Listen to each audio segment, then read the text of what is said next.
ब्रह्मा जी रजगुण, विष्णु जी सतगुण, शिव जी तमगुण है। और ये एक ब्रह्मांड में एक विभागीय मंत्री हैं और केवल 3 लोक पर अधिपत्य है इनका, एक विभाग का। इस पृथ्वी लोक पर, हमारे नीचे स्वर्ग लोक, पाताल लोक पर, ऊपर स्वर्ग लोक पर। उसके अतिरिक्त भी इस ब्रह्मांड में बहुत से ऐसे लोक हैं जिन पर इनकी प्रभुता नहीं है।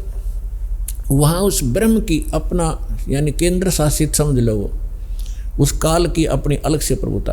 तो इन ब्रह्मा विष्णु में ये वासुदेव नहीं है। एक ब्रह्मांड में केवल 3 लोकों के ऊपर ये एक विभागीय मंत्री है। और ब्रह्म केवल ये सरपुरुष 21 ब्रह्मांड का स्वामी है। ये असंख्य ब्रह्मांड पर व्यापक नहीं है, उसका मालिक नहीं है, वासुदेव नहीं है। और अक्षर पुरुष जो गीता अध्याय नंबर 15 के श्लोक नंबर 16-17 में 3 पुरुष बताए हैं, अक्षर सरपुरुष और अक्षर पुरुष। सरपुरुष ये 21 ब्रह्मांड का स्वामी, ये काल है, ये ब्रह्म है।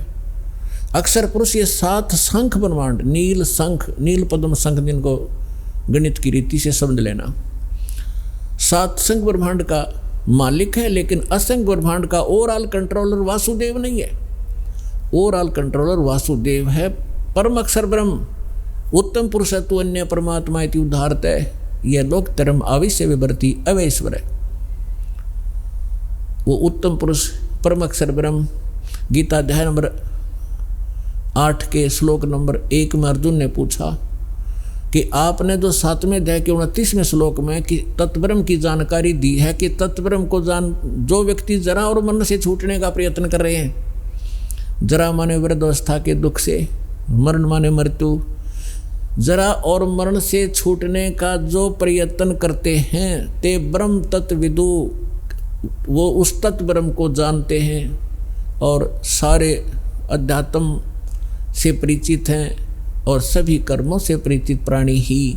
यहाँ की किसी वस्तु की डिमांड नहीं करता, केवल जरा यानी बुढ़ापे के दुख से कि फिर और मरण से छूटने का प्रयत्न करते हैं। 8वें अध्याय के प्रथम मंत्र में अर्जुन ने पूछा फिर किम तत्ब्रह्म, वो तत्ब्रह्म क्या है? 8वें अध्याय के 3रे श्लोक में गीता ज्ञानदाता ने कहा कि वो परम अक्षर ब्रह्म है, यानी गीता ज्ञानदाता से अन्य है। और गीता अध्याय नंबर 8 के श्लोक नंबर 5 और 7 में गीता ज्ञानदाता अपनी भक्ति करने को कहता है कि मेरी साधना कर। गीता अध्याय नंबर 8 के श्लोक नंबर 13 में वो अपनी भक्ति विधि बताता है। ओम इति एकाक्षरम ब्रह्म विहारण माम अनुस्मरण ये परियति तजन देहम स याति परमाम गतिम। मेरे सत्र की जो परम गति प्राप्त होगी वो मेरा एक ओ मंत्र है, नथिंग एल्स, मुझ ब्रह्म का।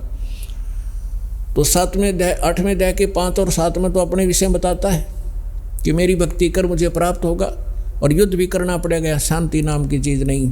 18वें अध्याय के 62वें श्लोक में कहा कि यदि तूने परम शांति चाहिए और वो सनातन परम धाम चाहिए। 15वें अध्याय के 4थे श्लोक में कहा है कि तत्वदर्शी संत की प्राप्ति के उपरांत परमेश्वर के उस परम पद की खोज करनी चाहिए, जहाँ जाने के बाद साधक फिर लौटकर कभी संसार में नहीं आते।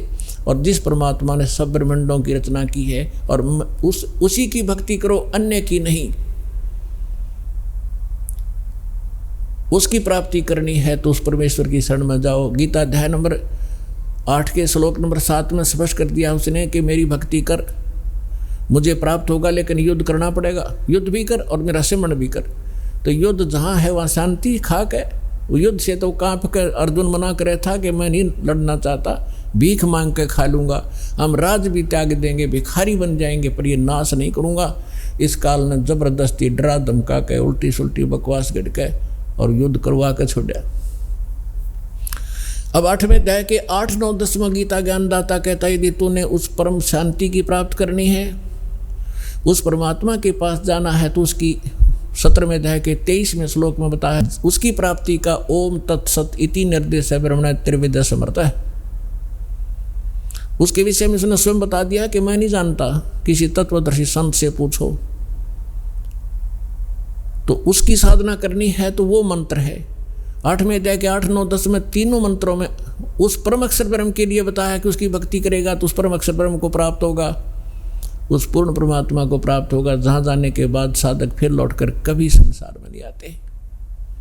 तो यहाँ गीता अध्याय नंबर 7 के श्लोक नंबर 19 में ये स्पष्ट कर रहा है कि बहुनाम जन्मानाम अन्ते ज्ञानवान माम प्रवर्ते 7वें अध्याय के 12 से 15 तक तो स्पष्ट कर ही दिया। तीनों गुणों रजगुण ब्रह्मा सतगुण विष्णु तमगुण शिव जी की साधना करने वाले राक्षस स्वभाव को धारण किए मनुष्यों में नीच दूषित कर्म करने वाले मूर्ख हैं। फिर अपने विषय में कहता है मेरे 4 प्रकार की साधक मेरी साधना करते हैं, अर्थार्थी आर्त जिज्ञासु और ज्ञानी। अर्थार्थी आर्त और जिज्ञासु को रिजेक्ट करता है कि भक्त नहीं है। ज्ञानी मेरी आत्मा है, ज्ञानी मुझे अच्छे लगते हैं और उनको मैं अच्छा लगता हूँ क्योंकि वो मेरे लिए ही तड़फ रहे हैं। लेकिन उनको तत्वदर्शी संत ना मिलने से वो मेरे वाली अनुत्तम घटिया अश्रेष्ठ गति में श्रेष्ठ आश्रित रहे। तो पुण्यात्मा दास आपको ये बताना चाहता था कि आप कितने पुण्यकर्मी प्राणी हो कि आपको वो संत मिल गया जो वासुदेव का ज्ञान रखता है।